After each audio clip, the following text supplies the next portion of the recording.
I guess we'll start, with some of your stuff you put out. I mean, your top column lately has been that one with that leaked Liberal, at least alleged report on vaccines. Maybe you can kind of explain what that's all about. Well, I found this thing on the weekend. Actually, I must confess, it was my wife who found it, and it was on Twitter. A very prominent guy from California, and I was thinking, why would this thing be leaked from California? Except, and this guy used to be called a genius, until he started questioning the vaccine mandates, and then he was suddenly a wacko. But he still has a huge Twitter following, and this thing, as I read through this report, I said, this can't be some hoax, because there's just too much information in here that is very complex. And anybody who was playing a prank on Justin Trudeau could not have put this much work into it. So I'm personally convinced this was commissioned by a renegade Liberal MP who was worried about their seat. And I'm convinced there's at least a half dozen to at least 30 Liberal MPs who are very concerned about their seats if the vaccine mandates continue, because they're very worried that Justin Trudeau is beyond control and is out of his mind about these things. And I think this thing is legitimate.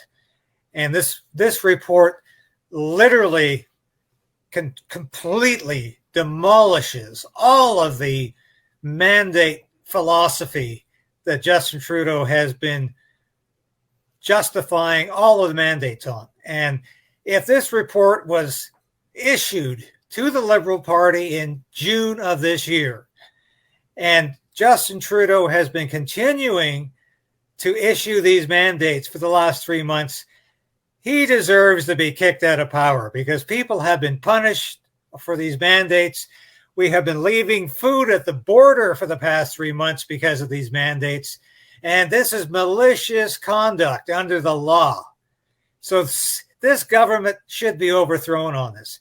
And I know people are going to say, well, they're going to back down on this on September 30th. They're going to back down on this god awful, ridiculous mandate at the border. This ludicrous mandate at the border.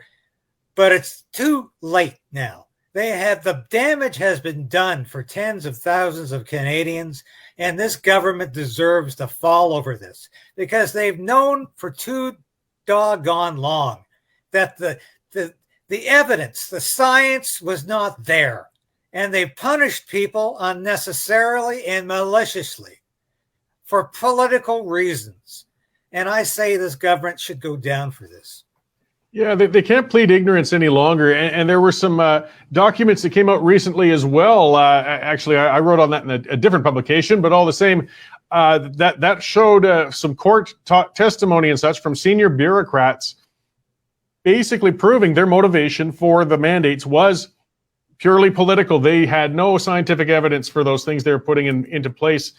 They can't pretend they were ignorant of that. The testimony is showing that. And they should be held to account for it. I do think that's why, stubbornly, they're finally backing off on these mandates, because they do everything kicking and screaming. They feel like, holy cow, we're finally in a corner. Let's get out of this while we still can, because there's more court challenges coming, and there's going to be more information coming out. Well, as I alluded to, the Arrive can is probably coming down on September 30th. But we should all, you and I and everybody else who's been fighting this stupidity for the past 9 months and on, should be declaring victory, because Justin Trudeau did not do this because he saw rationality. He is finally seeing that his government is going underwater, and a lot of his caucus is seeing this.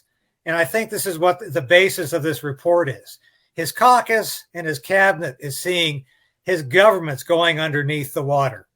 And unless he sees some common sense on this very soon, it's over. It's over for this government, because, my God, I think we all saw that interview that ridiculous interview with Joe Biden on 60 Minutes the other night. He was away from the talking points. He was away from the teleprompter for an hour. And he said, "Oh, what's that about the coronavirus? What's that about the pandemic? Yeah, it's over. It's over. Yeah, I forgot to tell you that, folks." And once he's away from the talking points, the old Joe Biden comes back and he says, yeah, it's all over. And Justin Trudeau knows that too. This whole thing has been over for months. But he wants to keep this ArriveCan thing going because it means more power to the Liberal government. It means more power to Justin Trudeau. But it's all over, folks. The ship is sailed. And I mean, it didn't come with no cost. That policy of harassment, annoyance, and it was a contributing factor to the airport backups. I mean, Canada's struggling hospitality and tourism sector was really looking forward to a good summer, hopefully get some international travelers here again, recoup their losses from 2 years of lockdowns. And it was muted because, I mean, the whole world was reporting on how horrific it is to try and come and go into Canada because of that ridiculous app and the other requirements. Everybody on both sides of the border. I mean, not only politicians, and I mean, New York politicians were upset about this too. I heard nothing but an earful when I talked to New York politicians about this, because they're all saying, "Why have you guys got this ridiculous constraint at the border? Our people are trying to go over the border to shop. Great time for Americans to go across the border." The Canadian dollar is at an all-time low right now.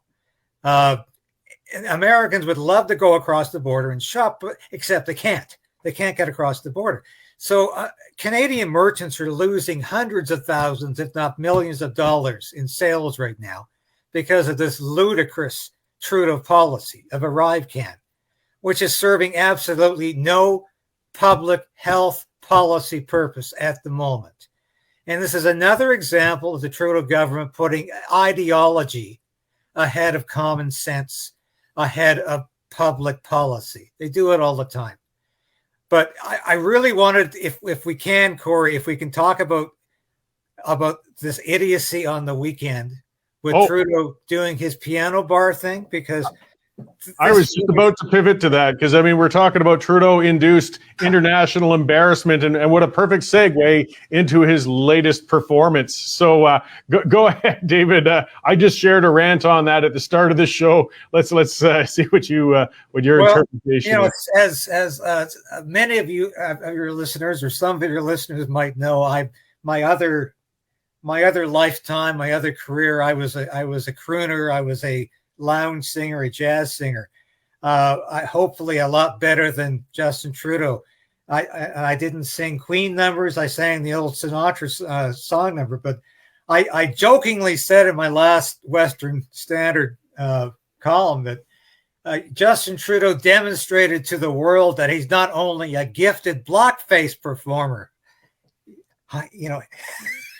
but he's also a third-rate piano bar singer. And it strikes me as just the absolute nadir of this man's career, that on the eve of the Queen's funeral, he would go to a public place in London and deliver one of the worst performances ever of a gay rock group's song, Bohemian Rhapsody, and not even check if anybody was listening and recording it.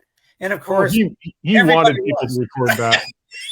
And this is how bad this guy is, not only in terms of publicly presenting his persona before the world so that everybody can see it. He puts Canada on the world stage and embarrasses us constantly, whether he's in India wearing everybody else's clothing or whether he's in London being a third-rate piano star.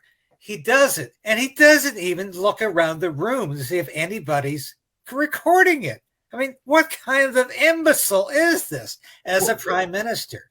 But he does it all the time, and it just makes you wonder. And so what does he do the next day? He's running off to the UN and observing things as